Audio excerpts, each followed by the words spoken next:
marka hore waa salaamantihiin dhammaan daawadayaasha meel kasta oo aad joogtaan marxiga horta filimkan waxaan ka ahaa director waxaan ahay filim sameeye qoraa sheekooyinka ayaan caan ku ahay runtii wuxuuna noqday filimkii iigu horeeyay ee aan soo saaro runtii waana wax lagu farxo mideeda kale filimkan intii aan sameynay waxa xoogaa aniga igula yaabadnaa markiisii ugu horeysay sidoo ku soo horgal lahaa filimkan sidaan ku soo saari lahaa maalintii ugu horeysay runtii cabsi xoog la way iga muuqatay waxaan dhihi karaana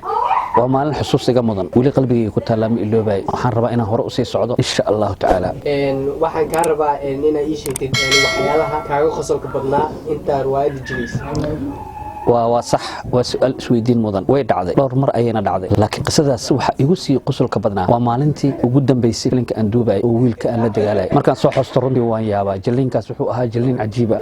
markasta qofka filimka duubay waa qasab hadana waxaan ahaa director arrimahaas ka soo shaqeeyay marka runtii aad baan igu qosol badnaa maalinta qisada ugu dambeysay aan duubay oo waxyaabihii cajiibka ahaa ee aan qalbigayga ka go'in inta ku xiran maxaa leedahay Karama Media waxaan leeyahay ku soo dhawaad mar walbana waxaan diyaar u nahay ama uu diyaar u yahay inuu far badan idin keeno musalsal isku xiga ayaan wadnaa waana idin soo gudbin doonaa barnaamijyo marna kama caajisi doono dadka nagu xiran waxaan leeyahay soo dhawaada kuwa naga maqan waxaan leeyahay soo dhawaada kuwa daawayana waxaan leeyahay mar walba waxaan idin soo bandhigaynaa filmaan xiiso leh haddana waxa xiga musalsal cusub runtii sitamaanka soo socda ayaan duubi doonaa uu diyaarin yahay buugiisa laakiin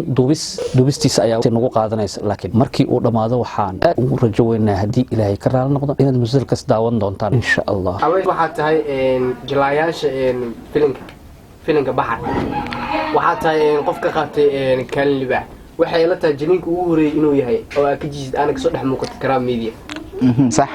maxaa adigu kula yaab badnaa intaad jilaysay ama intaad daawanaysay maxaa adigu kula yaab badnaa oo ka qosolsiiyay